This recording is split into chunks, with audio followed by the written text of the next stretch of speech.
Hi, it's Mary Beth. I'm here to talk about my wellness journal. And today I wanted to share a few ideas with all of you about the things I put in my journal and how, I don't know, how I get my head onto the page. And it's a little different every time, so I think it's worth a discussion for sure. The wellness journal continues to be important to me in my life because I got a lot of crap going on. I don't know about you. I mean, the state of the world is just the hits, they just keep coming, right? And I mean, personally, locally, internationally, however you engage or whoever you engage with or whatever you listen to or whatever you do, you cannot escape. You know, if the journal could do that for me, I would go with the journal. I would, seriously. But let me just turn the camera. I'm going to do a quick walkthrough, and then I've left a page that I want to just explore some ideas with you. So, and hopefully give you some ideas for your own journal practice. So let's, if I can get the right button, let's turn the camera. All right, so here's my journal for the month, May 2024. I had done some blackout poetry earlier in the year, and I just pulled it out to take a look to see if there were any words that might inspire me for the month. And sit quietly, rest and reflect. Oh, if it were so, you know, I think that's just a wish. So this is what I'm gonna do, is put up here my wish. Okay, to remind myself that is my wish, and I am putting it out in the world.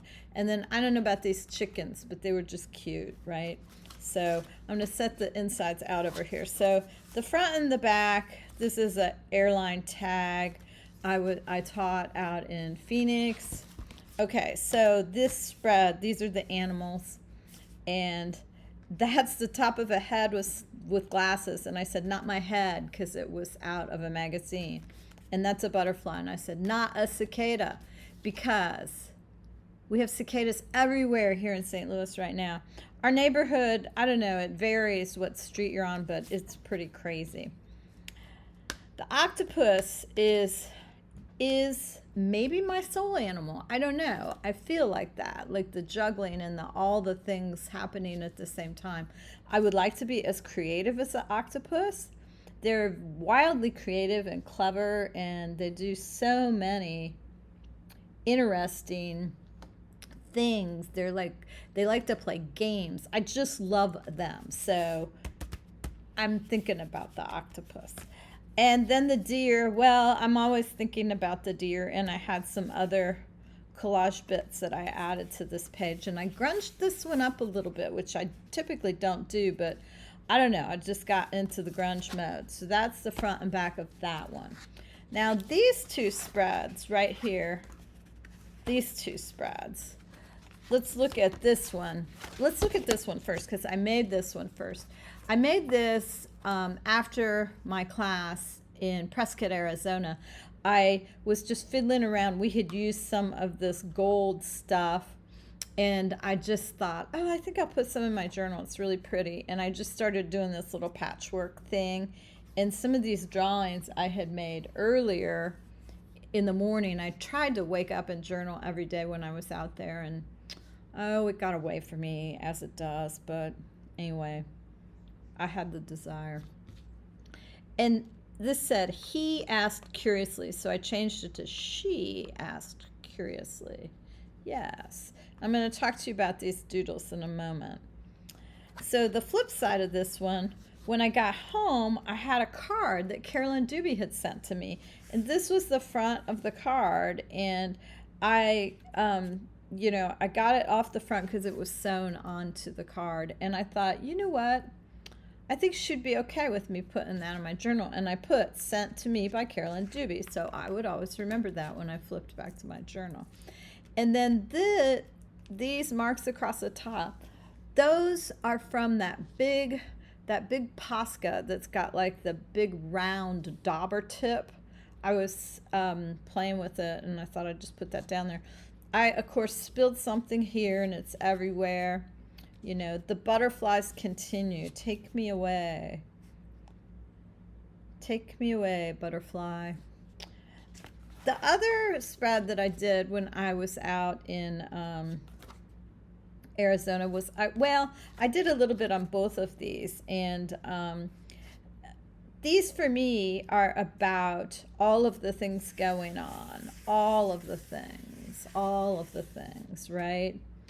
And places I went, tickets and this and that. And on this side, naturally, TSA had to inspect my luggage with all my art supplies. Naturally, I had a box completely destroyed by the Postal Service. That's USPS, United States Postal Service. You guys suck. That's all I can say. Second time I've had a box completely destroyed. It was insured. Some of my art was damaged, and I have made a claim because it's wildly upsetting to me. The box had clearly been opened and rifled through, clearly, because it was taped up with tape that we do not own. I mean, we did not tape the box like that, period. End of story. Okay, so what do? Well, sometimes, like on a page like this where there's so much going on, sometimes I start writing in pencil underneath, and that becomes, I do like a little mind dump of writing before I even start the page. I typically start with some gesso on the white page, and I do that before I even travel with my journal, just because it makes it easier for me to pick it up and write, and I have to carry fewer products with me, so that's really nice. And so I'll start writing, and up here at the top I did teaching in Prescott, Arizona, so I can read that, but many people can't. That's okay, I don't care. And then, like I said, some of the things that are going on. The other thing I do, I really like these two pages a lot. I don't know, I felt like I hit a zone or a vibe or something. And for me, this tells me that I love this patchwork type composition. I mean, I always have loved it, but seeing it so prominently in this says to me that it's something inside of me, you know, that loves this. Okay, so these were little doodle things that I did when I woke up in the morning.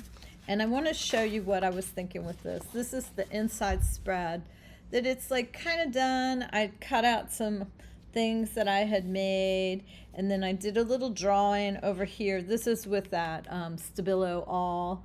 I used it wet. But I want to talk to you about the idea of doodles and adding language to your art. So for me, I'm just going to start doing it while I'm talking about it. I was feeling hemmed in and encircled by all the things. I mean, it was like the things could have been family. They could have been my upcoming gigs. I have an event here in St. Louis. I knew I had to make a delivery of some art. My dad remains ill. I had to make a sudden trip to Cincinnati, and I'm going to leave again in a few days. It's just, we're in the days where I need to be there, you know? So for me, this is about a spiral. It's kind of about, I don't know. I mean, I'm still thinking about it, but it's about the spiral surrounding me and my head spinning and trying to keep all the parts together. So it's more than just circles. It's kind of a meandering thing that goes on and off. But who knows what your thing might be. And I bet if you look through your journal pages, you will be able to figure it out. Because I think when I do the patchwork thing, I think for me, that's about keeping the things in their boxes and in their compartments. And, we all have these survival instincts, I think, or at least this is how I've assessed my life. And I realize some of you've probably turned off by now because you're just like, ugh, yeah, whatever. Pop psychology. Well, yeah, I'm not a trained professional, but I know what I need to stay sane. And I need to keep my things in their boxes. They need to all be in their box, each one of them. And that was what was happening here. They all jumped out of their box. And then they just started drifting around and circling and spinning. And I ended up with a migraine. And, that's just what happens. Your body knows what it needs, and your body will tell you. But what I have found is that if I can be ahead of the game by making my art, I have a better shot at keeping my things in their boxes and keeping everything at bay and managing better. I don't know, that may be more than you wanted to know about me or about anybody, but I find it helpful. I just sit and I just let my thoughts go, and they come from my head and come out my hand, and that is wildly helpful to me. I'm going to hold up this pen to the camera. Let's see if hopefully you'll be able to see it. This is called Identapen, and it's made by Secura, I think. I just want to make sure. Yeah, Secura Identapen. And I've used these, oh my God, ever since I started, right? 15 years at least, because I wasn't, maybe even 20 years. Yeah, it's almost 20 years. But here's why I like them. One is they're permanent, and I mean really permanent. These puppies do not budge, okay? And the other thing I like about them is that they have two tips. So you get this little tip, and then you get this bigger, you get this little tip right here that'll make tiny marks, and then you get this bigger tip that'll make bigger marks. And they last forever. They don't seem to dry up very quickly. I mean, as long as you put the lid on them. Hello. So I would strongly endorse these. I don't have any, I don't rep them or anything. I just really like these pens. So I hope you can find some time and that you can sit quietly and rest and reflect and journal, and that it helps you. That it helps you manage these tough times we're going through. Thank you for taking the time to watch me and to respond to what I'm doing here. It truly means the world. So thanks. Thanks so much. Namaste.